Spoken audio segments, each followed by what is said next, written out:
Oke, kita bacakan tata tertib rapat anggota evaluasi 2023 dan RKA PB 2024 Koperasi Karyawan tahun 2023. Bab 1, nama, waktu, dan kedudukan.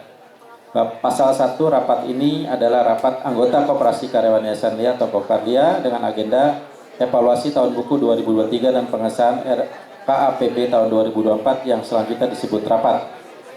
Pasal 2, rapat diselenggarakan pada hari Senin 18 Desember 2023. Ayat 2, rapat diadakan di Auditorium Lia Pramuka, Jalan Pramuka, Kapling 30, Jakarta Timur.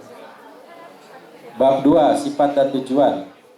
Pasal 3, sifat rapat adalah kekeluargaan dan gotong royong yang dijiwai oleh semangat musyawarah untuk mufakat yang diselenggarakan secara demokratis. Ayat 2, tujuan rapat adalah 1. Menyampaikan evaluasi tahun buku 2003 dan mengesahkan RKAPB tahun 2024. B.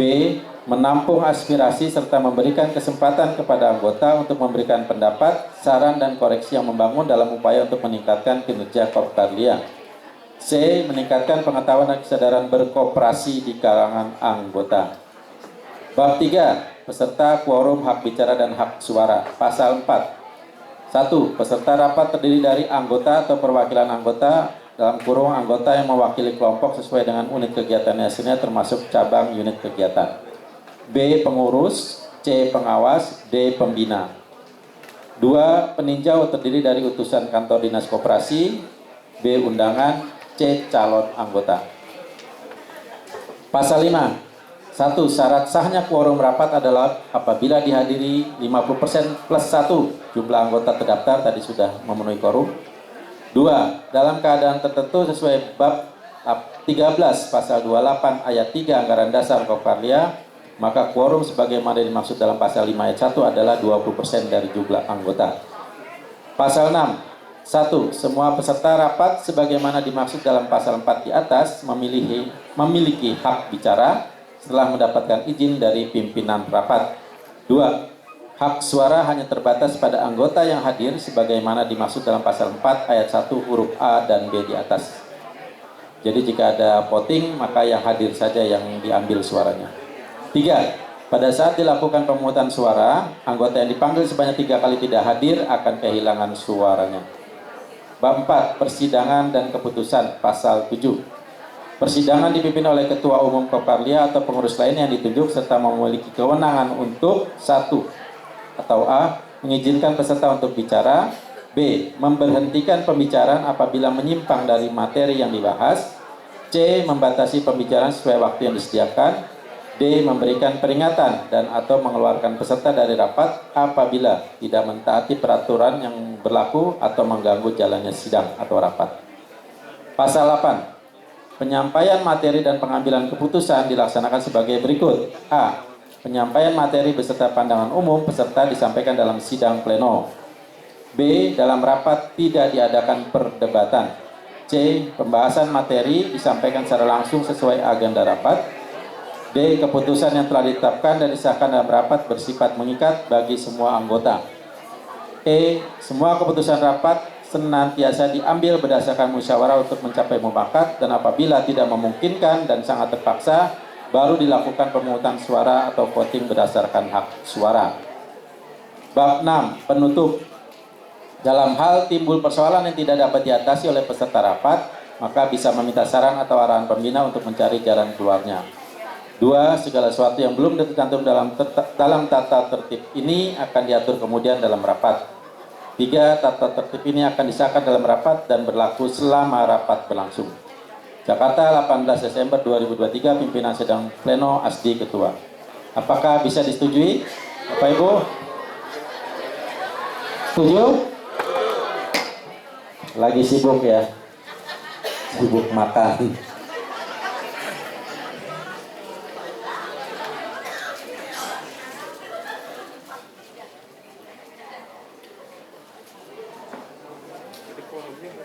Oke, Bapak Ibu sekalian, kita masuk. Sebelum kami menyampaikan realisasi 2023 evaluasinya dan juga penyampaian KAPB, kami mohon kepada pengawas untuk menyampaikan sambutannya. Waktu dan tempat kami persilakan.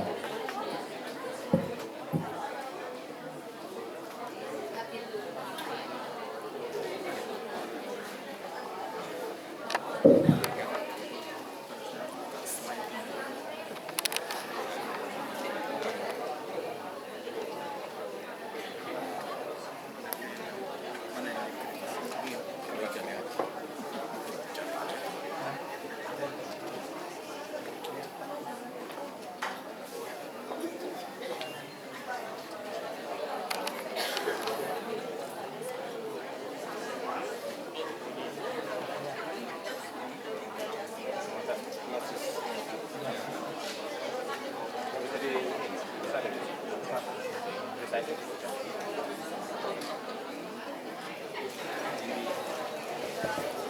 cek, cek. Terima kasih. Assalamualaikum warahmatullahi wabarakatuh. Selamat pagi Bapak Ibu semua. Salam sejahtera. Alhamdulillah pada hari ini kita dapat melaksanakan rencana kerja evaluasi dan rencana kerja Kopkarlia. Semoga pada hari ini acara yang sangat ditunggu-tunggu hasil kerja evaluasi pengurus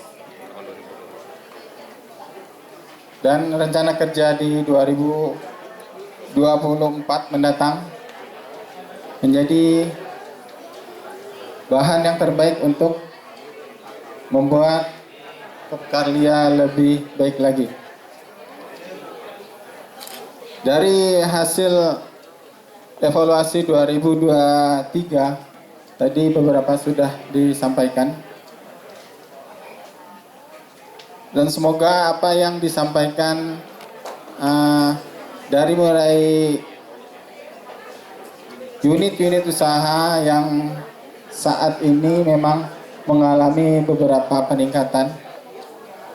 Salah satunya yang dapat dirasakan oleh anggota yaitu minimarket. Tadi Ibu Pembina juga sudah menyampaikan bahwa kita memang harus keluar dari kurungan ya. Jadi itu memang yang diharapkan anggota dari setiap karate. Tahun ke tahun kita selalu ingin menyampaikan bahwa kita memang harus bergerak dan mengikuti perkembangan yang ada, sehingga mau tidak mau dengan kondisi sekarang ini pergerakan usaha cukup bersaing, tetapi Kopkarlia walaupun di 2023 ini mengalami penurunan kerugian sebenarnya ya. Jadi lebih kecil dibanding yang sebelumnya. Berarti ada satu peningkatan usaha di sana. Unit-unit usaha yang tadinya lebih banyak disubsidi sekarang sudah lebih baik lagi. Kemudian yang stabil karena memang kita masih mengandalkan unit outsource, itu juga cukup lumayan ada peningkatan. Dan semoga kedepannya sebenarnya rencana sudah dari sebelumnya, evaluasinya di 2023 ini yang belum terlaksana juga seperti untuk unit perparkiran Pak ya, yang sebelumnya memang sudah banyak kita bantu.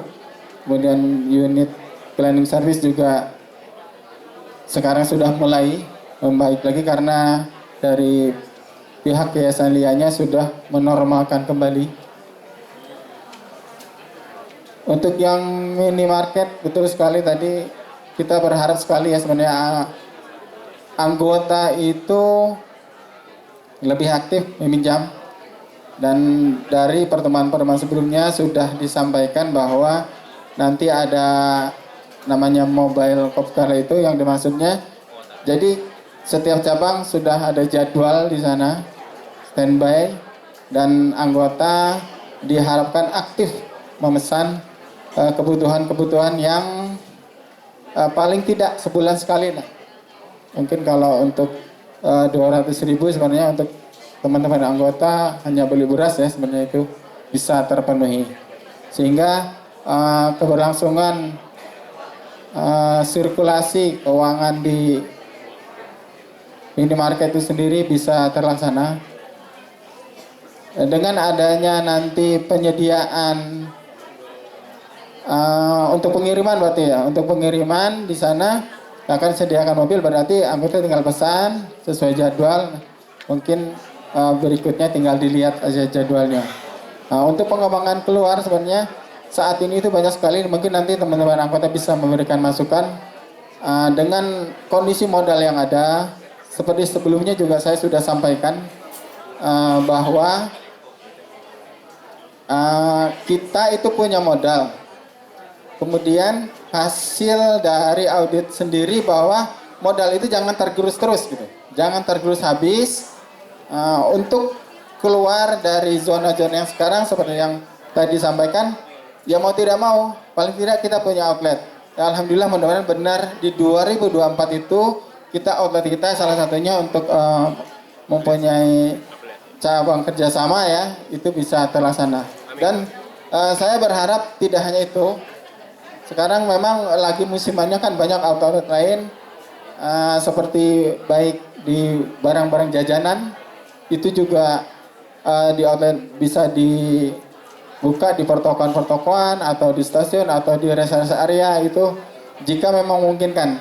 Tapi memang sekarang ini kita di 2023 kemarin baru lebih mengembangkan di minimarket. Itu modal kita sudah keluar.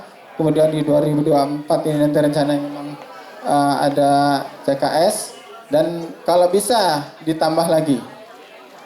Nah, selain itu sebenarnya di Kopkarlia itu dikembangkan lagi atau bahkan mungkin dari minta masukan dari anggota, terutama sekarang diperlukan tadi disebutkan kreatif dan inovatif. Nah di situ benar-benar diperlukan tidak hanya tidak hanya SDM yang tersedia yang saat ini ada, bahkan dia punya masa kerja yang lama, tetapi perlu didorong bagaimana mempunyai kemauan yang tinggi atau rasa memiliki koperasi yang cukup tinggi, akhirnya mau mengembangkan diri sehingga dirinya benar-benar mampu membantu mengembangkan koperasi. Maksud saya karyawan koperasi itu sendiri. Karena kalau untuk dari sisi aset atau biaya, sebenarnya koperasi sudah menyiapkan di sana, ada dana pendidikan itu mungkin bisa dimanfaatkan oleh karyawan maupun oleh anggota, sehingga kemajuan saat ini terutama untuk urusan bisnis yang berhubungan dengan teknologi itu dapat tercover oleh baik kemampuan di SDM di karyawan koperasi maupun anggota. Dan semoga kedepannya kita benar-benar beroleh usaha yang lebih baik di masa mendatang. Dan saya selalu berharap di setiap RAT itu teman-teman terus menyuarakan aspirasinya bahwa koperasi kita kondisinya harus lebih baik lagi di masa mendatang, dan semua hal-hal yang perlu dikritisi silakan disampaikan ke pengurus agar dapat dilaksanakan dengan sebaik-baiknya. Demikian, terima kasih. Assalamualaikum warahmatullahi wabarakatuh. Pak Diat, tambah.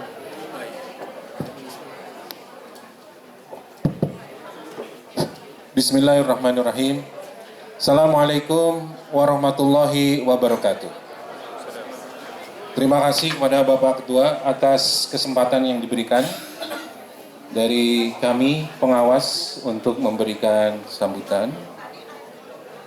Bahwa intinya koperasi ini adalah milik kita semua. Jadi Bapak Ibu yang hadir di sini, Anda semua adalah owner, pemilik yang akan berperan sangat besar gitu terhadap maju dan mundurnya koperasi kita. Oleh karena itu, sangat penting bagi kita semua untuk turut mengawasi kinerja teman-teman kita yang sedang mendapat amanah memajukan koperasi. Setuju? Baik, oleh karena itu ketika kita dalam sesi rapat yang merupakan media kita berkomunikasi dua arah dengan pengurus, menurut kami selaku pengawas, alangkah baiknya apabila kita manfaatkan momen ini untuk menyamakan visi dengan Bapak Ibu pengurus, sehingga apa yang direncanakan itu tersampaikan secara sempurna kepada kita sebagai anggota.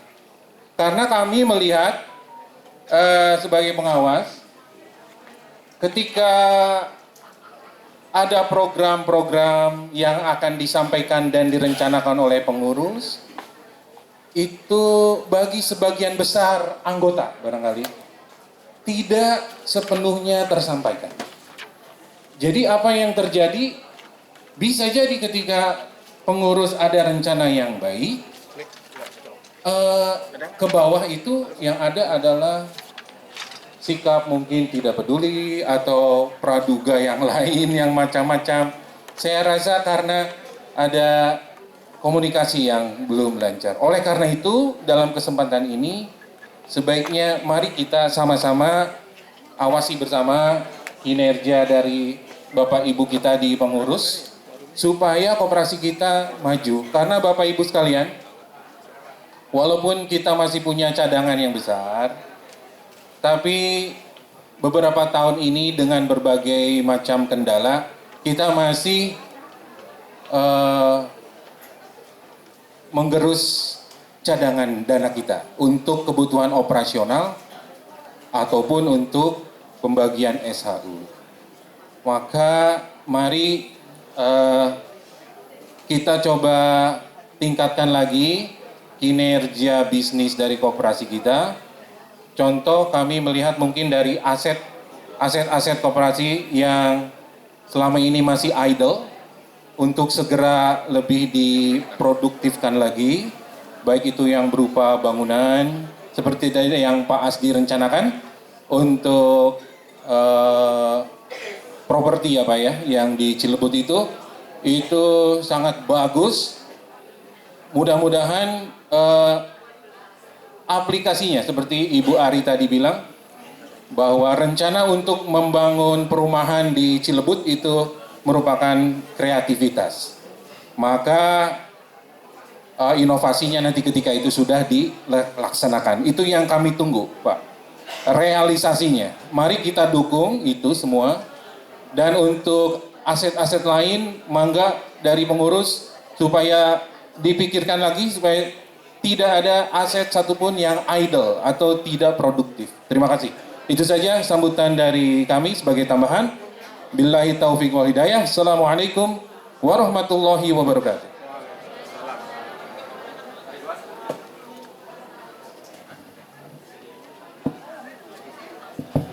Terima kasih penyampaian dari pengawas Pak Darul dan Pak Hadian yang sudah menyampaikan beberapa hal yang perlu diperhatikan oleh para anggota semua ya, sebagai masukan yang sangat baik supaya Popkarlia kita semakin baik ya, semakin bagus. Oke, kami akan menyampaikan tentang evaluasi 2023 dan nanti penyampaian rencana kerja dan anggaran. Baru setelah kami sampaikan dua hal ini, kami persilakan Bapak Ibu selaku owner dan user untuk mengajukan pertanyaan, masukan atau apapun, silakan nanti kami sediakan waktunya. Oke Pak Bambang, kita mulai. Untuk pengurus kami masih untuk 2021 sampai 2024, saya selaku ketua, Bu Aida selaku sekretaris juga mewakili membidangi bidang SDM, dan Pak Bambang bidang usaha selaku juga bendahara. Lanjut Pak. Untuk pengawas Bapak Ibu juga sudah tahu, ada Pak Darul selaku ketua, Pak Ridwan selaku anggota, dan Pak Hadian Pak Uzi yang baru mulai Januari 2023 menggantikan Pak Abdurrahman yang mundurkan diri Desember 2022 dari Esandia. Karena Pak Hadian ini dari hasil pemilihan pengawas itu menduduki urutan yang berhak untuk menggantikan pengawas yang tidak bisa melanjutkan tugasnya sebagai pengawas. Kemudian untuk Popkarlia sendiri kita menjalankan kegiatan itu berdasarkan kepada beberapa hal yang terkait dengan aturan-aturan yang ada. Ya, ini sudah sering kita sampaikan, mudah-mudahan ini sudah dipahami oleh Bapak Ibu semua. Oke, lanjut Pak. Nah, terkait dengan rencana kerja 2023 yang sudah kita bisa realisasikan, dalam hal ini sudah terinovasi, yaitu untuk bidang organisasi dan usaha, kita mengadakan pertemuan dan beberapa vendor koperasi yang sifatnya cashless atau secure parking itu ya. Cuma memang begitu kita melihat proposal mereka dari beberapa vendor itu, ternyata biayanya cukup lumayan besar untuk mengganti sistem parkir kita. Dan yang kedua adalah sistem parkir kita tarifnya flat, tidak jam-jaman. Ya. Karena apa tarif flat? Karena Yayasan LIA kan meminta koperasi untuk mengelola parkir itu sebagai bentuk pelayanan kepada siswa. Jadi tarif parkir tidak boleh dihitung per jam. Jadi flat. Motor 3.000, mobil 5.000. Ya, mau sampai berapa jam pun ya segitu. Nah, maka pada saat kita analisa lagi memang belum bisa banyak menghasilkan kalau kita ganti, akhirnya sementara kita masih tetap dengan sistem seperti sekarang. Ya, kita sesuaikan.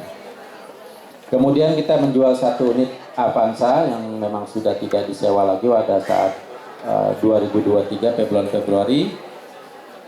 Kita membuka Kopkarya Mart itu April 2023 dan menjelang hari raya kita bisa menyediakan kembali paket sembako ya, karena bisa disediakan dari Kopkarya kita, dari Kopkarya Mart kita. Kita juga menghadiri undangan dari Dinas Koperasi tentang pengembangan koperasi. Kemudian pertemuan dengan Indogrosir, waktu itu ada beberapa anggota yang ingin buka toko mitra Indogrosir TMI. Waktu itu sudah kita laksanakan pertemuannya, tapi memang dengan pertimbangan lain memang belum bisa direalisasikan oleh para anggota untuk membuka TMI di lokasinya masing-masing. Kita melaksanakan RAT, Rapat Anggota Tahunan, tahun buku 2022. Kemudian kita mengajukan pengajuan banding ke Pengadilan Pajak atas surat ketetapan pajak hasil pemeriksaan pajak tahun pajak 2020. Jadi kita diperiksa pajak itu karena laporan kita di tahun 2021 tentang SPT 2020 rugi, maka kita diperiksa di tahun 2021. Nah, hasil pemeriksaannya ternyata kita harus bayar sekitar 1 miliar, ya hampir 1 miliar lebih. Nah, ini kita banding karena memang persepsinya berbeda antara orang pajak dengan kita dan juga dengan pemeriksa pajak sebelumnya. Makanya karena perbedaan kita banding ke Pengadilan Pajak. Masih proses sampai sekarang, ya masih proses. Untuk tahun pajak 2020. Nah, tahun 2019 dan 2021 kita diperiksa juga, tapi sudah clear. Ya, kita hanya membayar kekurangan sekitar 2 tahun itu 300 juta. Ya. Itu demikian untuk masalah perpajakan. Jadi kita masih nunggu untuk hasil dari Pengadilan Pajak ya Bapak Ibu semua. Kita juga melakukan pengundian gelar belanja di berhadiah di Kopkarya Mart.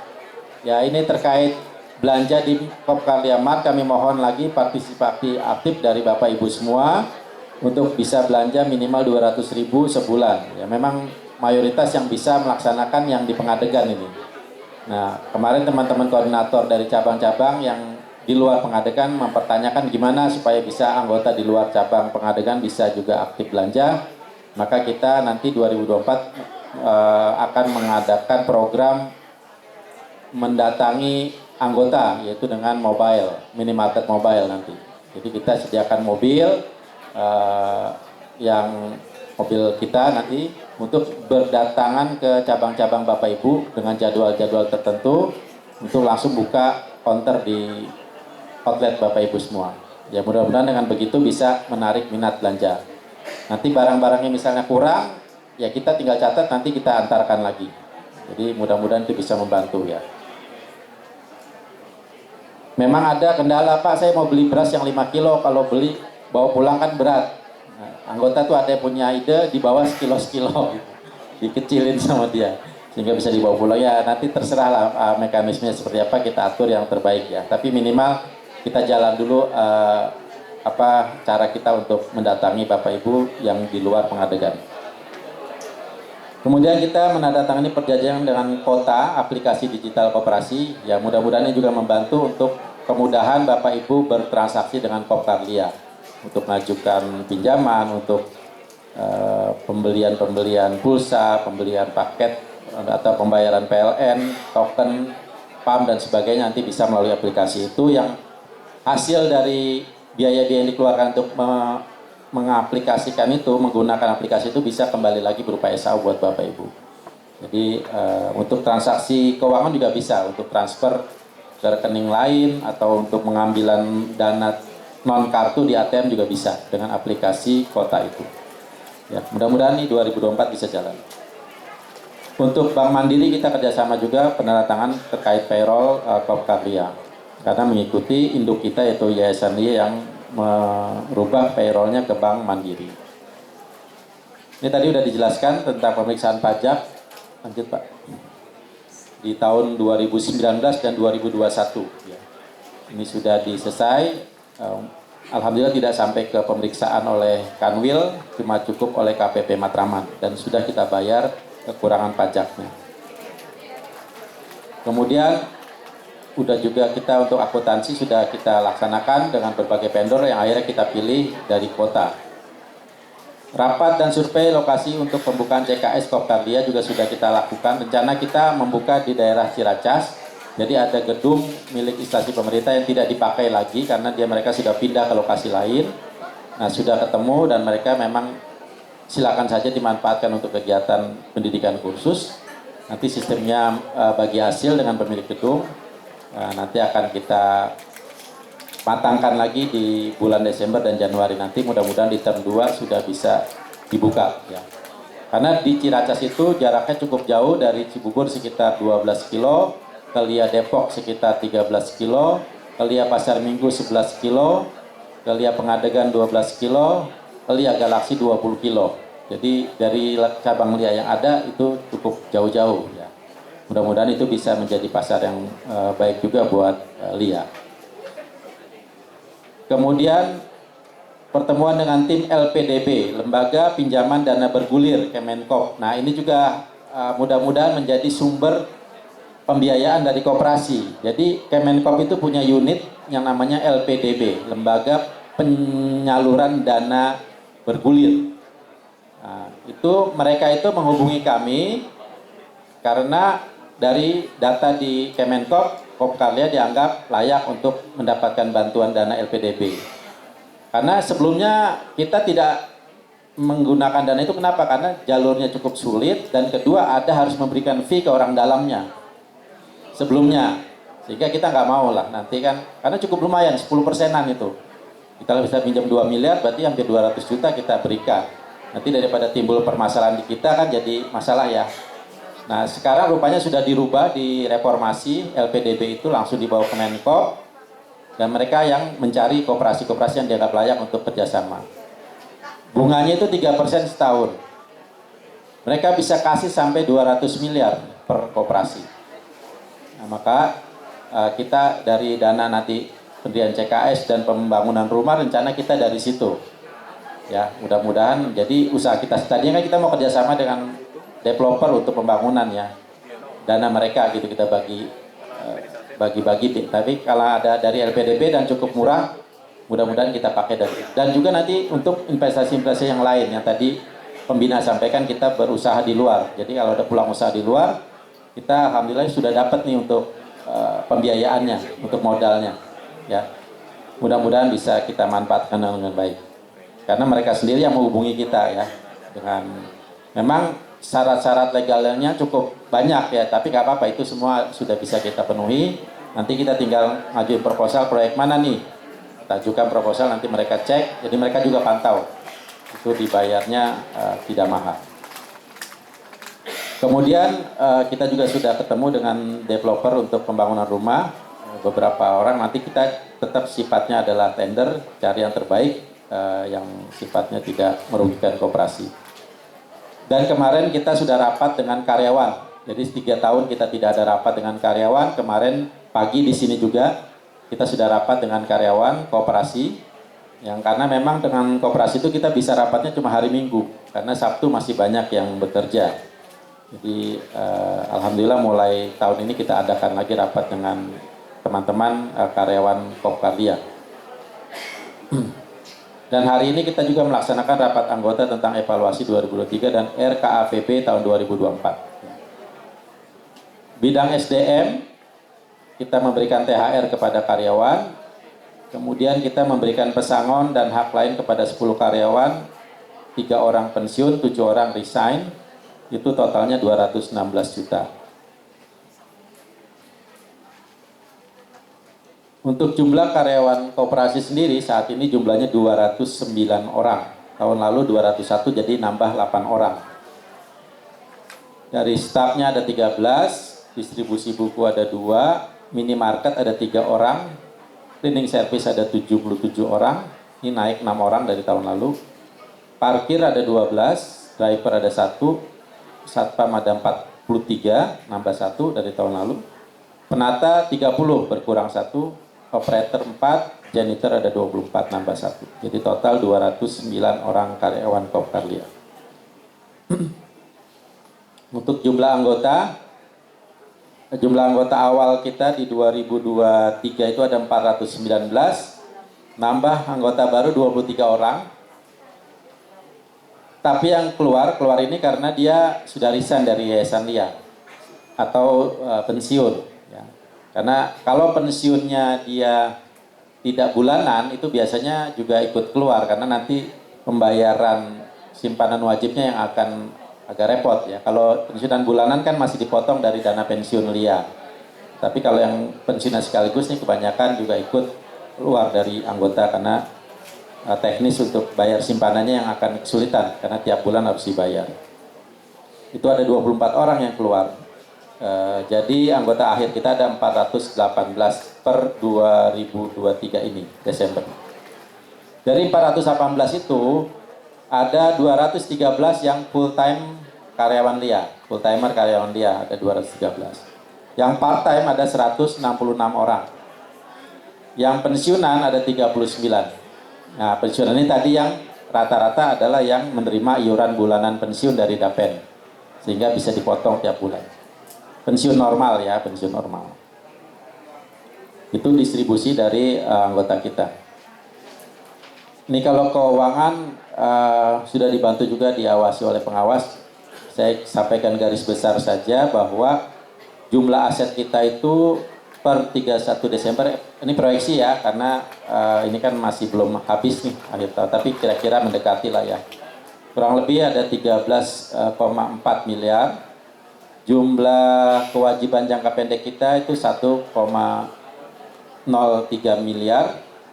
Simpanan kita ada 12,44 ya.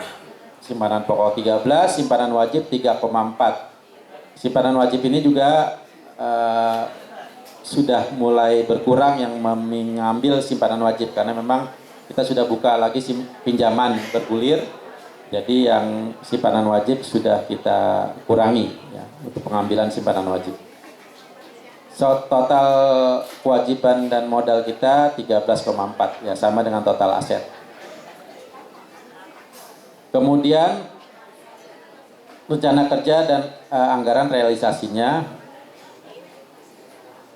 Slide ini juga sudah kita kirim, yang mudah-mudahan sudah dikirim oleh teman-teman koordinator gedung cabang masing-masing, sehingga Bapak Ibu sebetulnya sudah membaca dulu di beberapa hari sebelumnya ya, yang sudah di-share oleh para koordinator satuan cabang masing-masing. Jadi dari sisi penghasilan 2023 itu kita anggarannya 7,9, kita terrealisasi 7,0. Jadi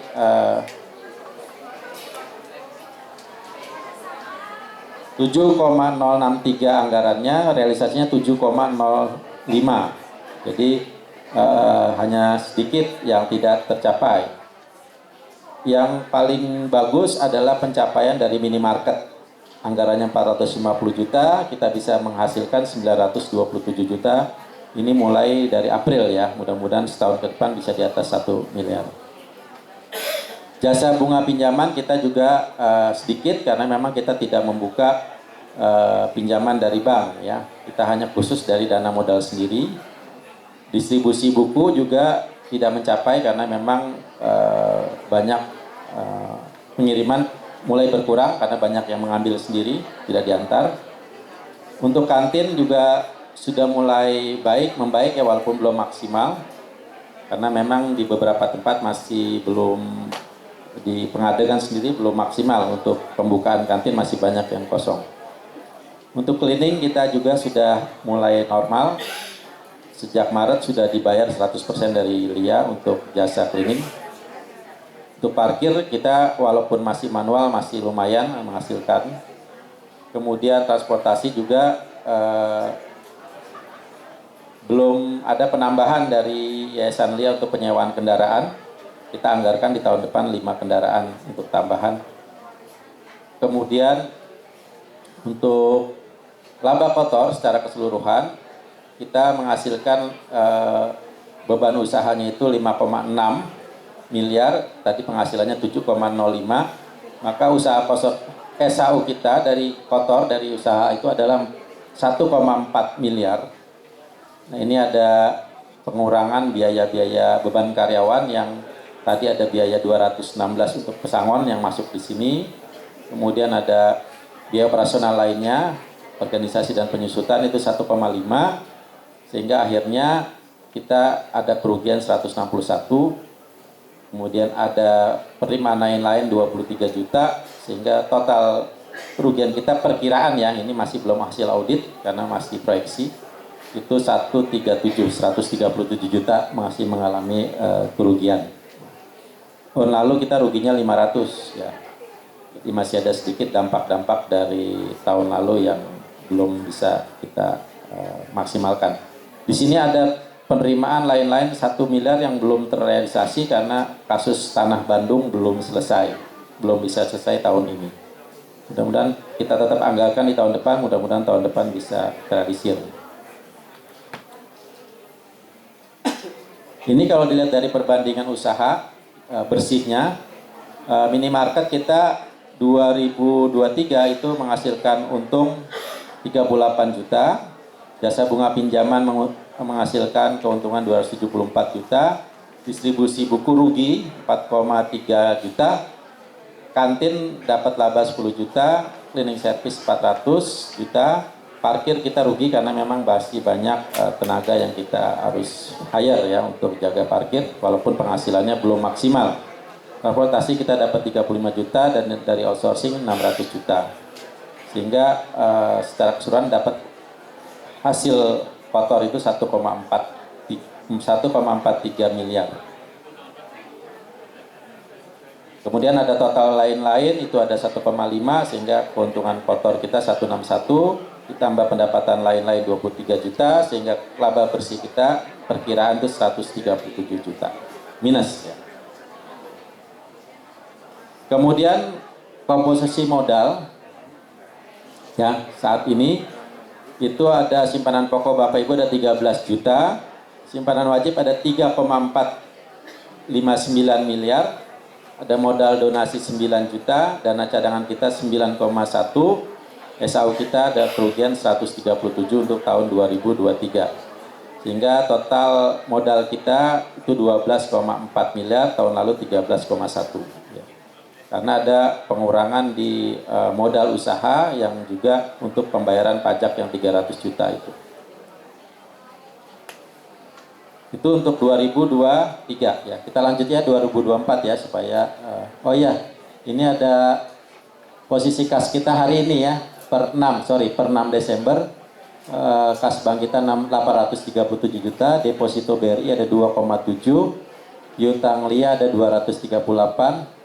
Total dana kita 3,7 harusnya. Nah, jadi diharapkan nih yang unit-unit LIA yang masih ada sangkutan mohon segera dilunasi. Rencana kerja dan anggaran pendapatan tahun 2024. Ini untuk tahun 2024 ya Bapak Ibu ya. Kita harapkan aplikasi digital kota ya itu bagi anggota bisa dilaksanakan di Januari. Harapannya ya. Nanti kita lihat saja mudah-mudahan bisa sesuai waktu. Kedua, kenaikan plafon pinjaman sebesar maksimal 15 juta per anggota. tapi mulai April ya. Mulai April di term 2. Jadi bagi Bapak Ibu yang mau pinjam bisa sampai 15 juta. Penjualan paket sembako menjelang hari raya, nanti juga termasuk di sini penjualan minimarket secara mobile di sini kita masukkan. Nanti jadwalnya kita share di grup yang ada. Kemudian kita mencadangkan pembelian 5 kendaraan untuk memenuhi kebutuhan operasional Yayasan Lia. Karena yang terakhir itu tahun lalu kan minta 5 unit untuk disediakan, belum bisa direalisasi tahun ini, kita tetap anggarkan di tahun depan. Pembukaan CKS Kopkar Lia ini April 2024. Kemudian kita di 2024 nanti melaksanakan RAT tahun buku 2023 berikut pemilihan ketua pengurus periode 2024-2027 ya. Karena kami nanti selesai di bulan Juni 2024. Nah, silakan nanti kita adakan lagi pemilihan ketua pengurus periode 2024-2027. Melanjutkan penyelesaian permasalahan batas tanah ex Lia Bandung seluas 181. Ini yang menjadi kendala terus yang belum selesai dari 2018. Karena dari pihak kita inginnya ada penyelesaian secara hukum, tapi di sisi lain juga biaya operasional kita dibayarnya belakangan gitu. Nah, ini beberapa lawyer agak mikir-mikir juga kalau harus biaya operasional mereka yang nanggung ya. Jadi sekarang ini masih proses, ada salah satu lawyer yang masih melihat kemungkinan menangnya besar gak nih gitu. Dan syukur-syukur bisa secara musyawarah dengan pihak TNI selaku pemilik batas sebelah kita itu.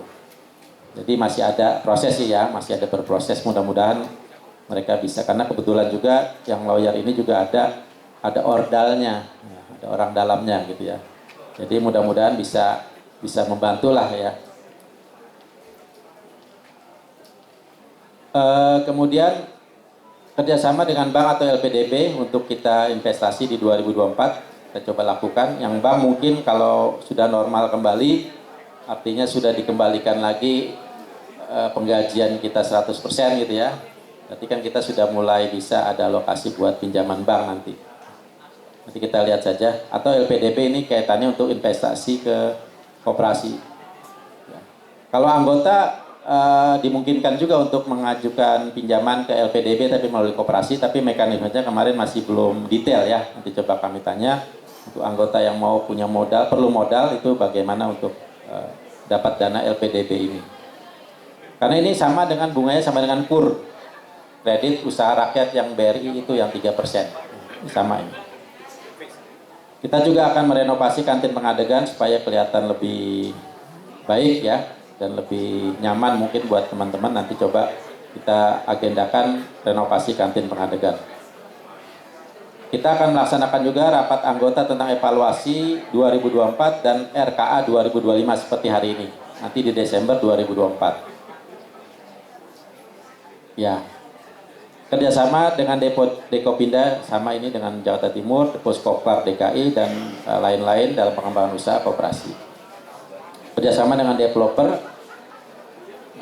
untuk membangun perumahan di Cilebut. Ya, kita agendakan juga bisa beres di 2024. Oke, lanjut bidang SDM. Pemberian pesangon untuk karyawan yang pensiun 5 orang, sedangkan yang mengundurkan diri 1 orang. Ya, ini ada kita udah anggarkan. Pelatihan anggota dan karyawan, nanti untuk anggota kita coba pelatihan pendidikan perkoperasian seperti saran dari Kasatpel.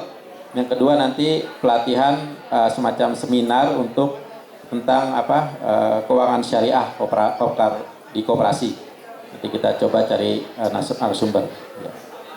Untuk karyawan akan kita fokuskan ke peningkatan kinerja mereka, untuk kemampuan mereka. Pemberian THR bagi karyawan. Kemudian pemberian penghargaan masa kerja 10 tahun, 15 tahun, 20 tahun, 25 tahun, 30 tahun, dan 35 tahun bagi karyawan koperasi. Ya, bagi karyawan koperasi. Jadi karena memang ini sudah jalan, cuma pas COVID 3 tahun kita hentikan, kita akan kembalikan lagi di 2024. Kita juga memberikan beasiswa bagi anak karyawan yang berprestasi atau tidak mampu, SD 2 orang, SMP 2 orang, SMA 2 orang. Nanti kita berikannya pas rapat karyawan di Desember 2024. Dan kita juga ada rapat karyawan tahunan di bulan Desember 2024. Untuk bidang modal usaha, kita rencana penjualan tanah Cilebut atau pembangunan rumah, luasnya itu kan 2,628 meter persegi. Harga jual tanahnya itu perkiraan 1,5 juta saat ini. Kita beli waktu itu 850.000. Harga rumah, cuma kalau jual tanah memang agak sulit karena kita sudah jadi di tanah kita itu nanti Bapak Ibu kalau ada waktu bisa lihat ke sana dari stasiun Cilebut itu 1 kilometer, nama desanya daerah Bojong Jengkol. enggak bau jengkol Pak. Karena daerah penduduknya malah senangnya pete gitu ya. Jadi di sana itu pas di depan tanah, di belakang tanah kita itu, tanah kita pas pinggir jalan, di belakangnya itu adalah Emerald Cilebut. Emerald Cilebut. Dia punya 7 hektar di situ. Nah, depannya itu ada tanah kita 2.600. Waktu itu pernah kita tawarkan untuk beli tanah kita. Karena kalau itu dibeli jadi bagus, dia jadi gerbang utamanya kotak. Kalau sekarang dia agak L kan, agak kecil dia masuknya karena kehalang tanah kita. Itu dia cuma berani membayar 60% dari harga tanah. Karena dia bilang yang 40% jadi pasos, fasilitas umum, fasilitas sosial. Ya kita nggak mau lah. Kalau 2.600 kan dihargai 60% cuma 1.000 sekian yang dibayar kan, kita akan kehilangan 40%. Nah makanya dan menjual ke pihak pribadi seluas 2.600 juga agak susah. Kecuali memang orang perlu usaha buat material atau bengkel gitu ya. Itu agak susah. Maka kita rencana mau bangun saja perumahan sebanyak sekitar 20 atau 21 unit, tipe paling kecil 36 ya, tanah paling kecil 72. Tetapi kita hitung ada yang 80, ada yang 90 nanti.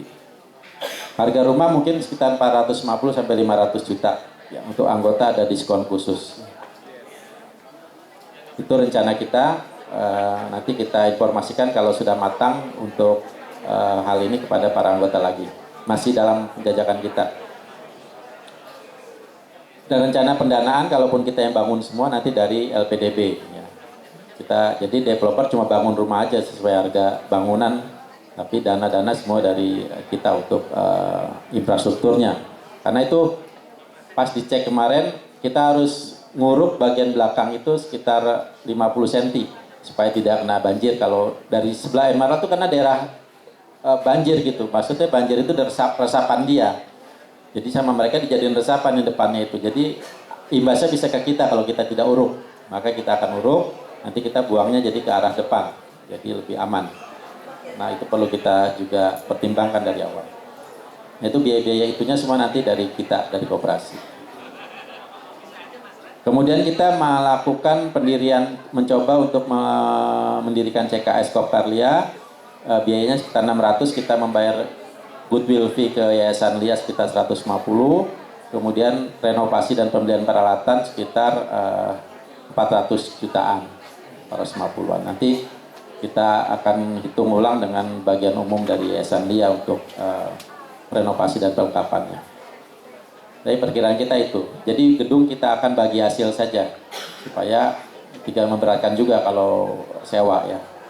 Karena pihak ketiga sana juga sudah siap saja, silakan, yang penting gedungnya dimanfaatkan dan mereka juga setuju jika dimanfaatkan untuk mendirikan kursus karena nanti dia punya 2 gedung yang nganggur, 1 5 lantai, 1 3 lantai. Yang 3 lantai yang mau dikerjasamakan, yang 5 lantainya mau dibuat sekolah tinggi oleh mereka, internal mereka ya, jadi nanti ada kampusnya juga di situ. Nah, ya untuk kerjasama bahasa Inggrisnya nanti bisa dengan kita gitu. Jadi peluangnya cukup besar. Oke lanjut, ini tentang anggaran angkanya. 2024 kita rencana ada minimarket 1 miliar. Dari sekarang 900 juta kita naikkan sekitar 8%. Untuk jasa bunga pinjaman kita naikkan sekitar 8% penerimaannya. Distribusi buku 34% jadi 60 juta. Untuk kantin karena kita anggap sudah lebih baik, kita renovasi menjadi, kita anggarkan naik 44% jadi 62 juta. Untuk cleaning service naik 9%, 2,2 miliar. Parkir 216 juta naik 36%, transportasi 357 naik 176%, karena ada tambahan 5 mobil yang kita anggarkan ya. Jasa tenaga kerja 3,6 miliar atau naik 5%. Dan ada dari jasa CKS kita anggarkan 1 miliar untuk 3 term penerimaannya, karena asumsinya 1.000 siswa dalam waktu 3 term itu. Beban usahanya minimarket 8% naik 900. Kemudian distribusi buku tidak ada biayanya, jasa bunga pinjaman maaf tidak ada. Distribusi buku 52 juta, kantin 30 juta biayanya ya, ini biaya-biayanya. Cleaning service 1,6, parkir 205 juta, transportasi 96 juta, jasa tenaga kerja 2,8, beban CKS 918. Ini sudah termasuk bagi hasil untuk Kelia maupun ke mitra. Jumlah 6,7 jumlah beban, sehingga laba usaha kotor kita adalah 2,1 miliar. Untuk rumah di mana nanti di bawah dia pendapatan lain-lain. Beban lain-lainnya ada 1,8, sehingga laba usaha bersih kita 272 juta. Nah, ini ada pendapatan lain 2 miliar di sini, 1 miliar dari kasus Bandung, mudah-mudahan bisa selesai. 1 miliar lagi dari perkiraan keuntungan penjualan rumah. Terus ada beban lain-lain 819, ini terkait dengan bagi hasil ya. Ada ini kewajiban perpajakan kita yang harus kita anggarkan. Kekurangannya sebesar 800.